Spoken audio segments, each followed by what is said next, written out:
This right here is how you time the top of the market. This is how you time the bottom of the markets.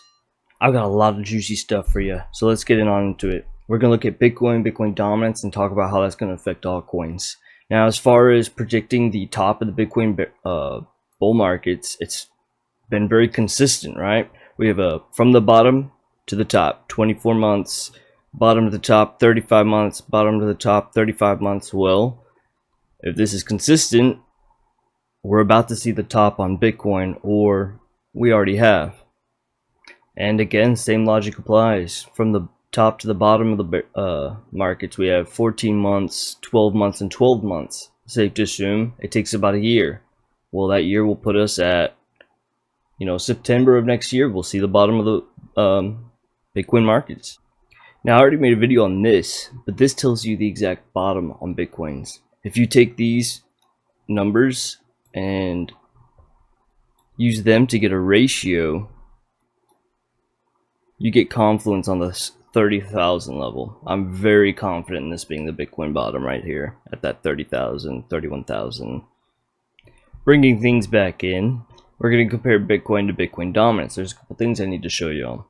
Firstly, you need to understand that when Bitcoin dominance goes up, it doesn't always mean Bitcoin's going to go up. Now, in our current bull market, Bitcoin dominance has been coming up the whole time, and so is Bitcoin, right? But if we go and look at this past market cycle over here, which I have highlighted the red and green correlate to over here, we can see, Bitcoin going all the way down, but meanwhile, Bitcoin dominance dropped very sharply and then rose steadily. So during this time it's rising, Bitcoin was dropping the whole time, completely uncorrelated, reversely correlated at that. So it'd be ridiculous to say that Bitcoin dominance is a huge indication to whether Bitcoin's going up or down, right? It's not always conclusive, but it can give us info to pumps. All right, now I covered this in a previous video. I'm not going to get into huge detail, but just know these deep momentum waves, green dots, if we were to spot buy Bitcoin after we get a confirmed green dot, we would have had huge Bitcoin plays, right? It would have always caught a nice move. And the reason why I bring this up is because in the first time in a long time, we are getting a deep momentum wave, and it's actually starting to curve up now. Personally, I'm very bearish on Bitcoin.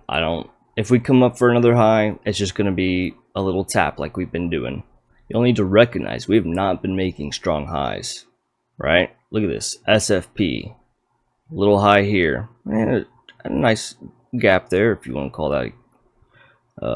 But then we have just a little poke above the high. That's not strength. And you pair that with money flow that just keeps coming out, and our divergences that are just cascading up the fractal all the way to the monthly time frame.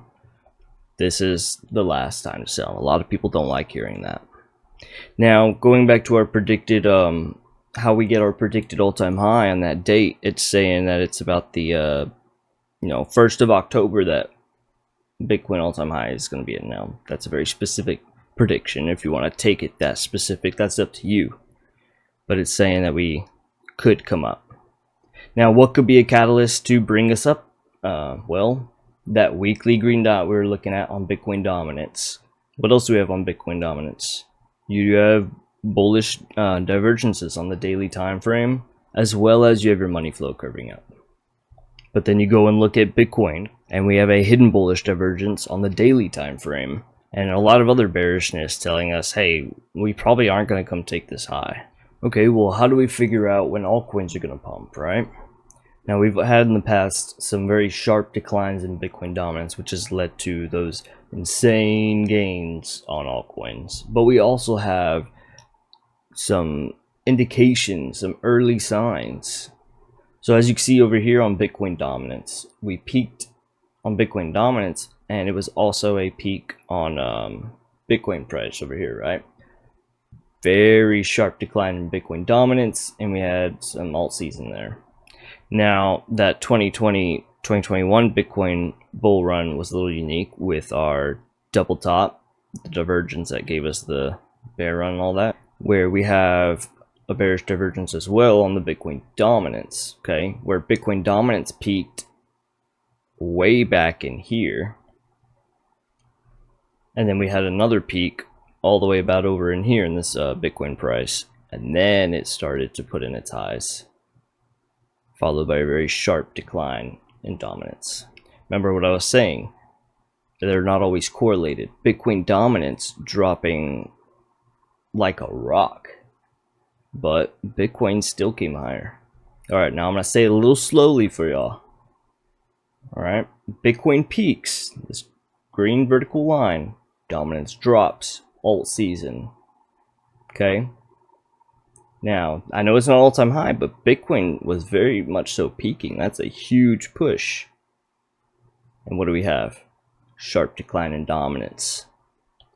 What are we seeing today? We've had a large run up. We're pretty much peaking if you ask me. And what are we seeing? A large decline in dominance. Essentially, to conclude things, I don't see any room for Bitcoin to go higher, right?